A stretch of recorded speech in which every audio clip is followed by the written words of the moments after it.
আজকের ভিডিওতে আমি আপনাদেরকে দেখাবো মেসেঞ্জারের নতুন একটি সেটিংস সম্পর্কে।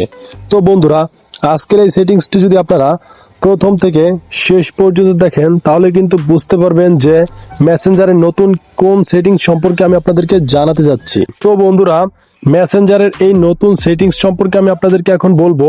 আপনারা যদি এই সেটিংসটি ইনেবল করেন তাহলে আপনারা যদি আপনাদের গার্লফ্রেন্ড বা আপনাদের ফ্রেন্ডের সাথে মেসেঞ্জারে টেক্সট করেন, সেই টেক্সটগুলো কিন্তু আপনাদের ফোনে চলে আসে। তো অন্য কারো কাছে যদি আপনার ফোনটা থাকে তাহলে কিন্তু ডিসপ্লেতে আপনার মেসেজগুলো শো করবে না। এই জন্য আপনাকে যে কাজটি করতে হবে, আপনি সরাসরি এখান থেকে দেখতে পারবেন আপনার মেসেঞ্জারে চলে যাওয়ার পরে উপরে 3 ডট লাইনটিতে একটি টাচ করে দিবেন। তারপরে এখান থেকে আপনি দেখতে পারবেন যে সেটিংস নামের একটি অপশন। তো আপনি এখান থেকে সেটিংস অপশনটিতে একটা ক্লিক করে দিবেন। সেটিংস অপশনে ক্লিক করে দেওয়ার পরে স্ক্রল করে একটু নিচে যাবেন। তো বন্ধুরা, স্ক্রল করার পরে নিচে দেখতে পারবেন settings and notification and sound নামের একটি অপশন আপনারা দেখতে পাবেন।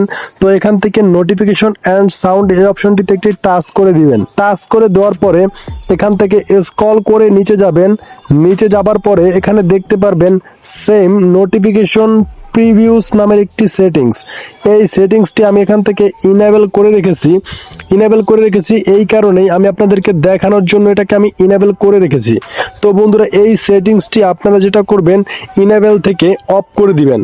তো অফ করে দিলে আপনাদের কি উপকার হবে মেসেঞ্জারে, আপনারা যদি মেসেঞ্জারে আপনাদের গার্লফ্রেন্ড বা আপনাদের ফ্রেন্ডের সাথে কোনো সিক্রেট মেসেজ করেন, আপনি যদি আপনার ফোনের কাছে না থাকেন, আপনার ফোনটা যদি অন্য কারো কাছে থাকে, সেক্ষেত্রে আপনার মেসেঞ্জারের যে নোটিফিকেশনটি আপনার ডিসপ্লেতে শো করবে, সেই অপশনটি কিন্তু আর চলে আসবে না।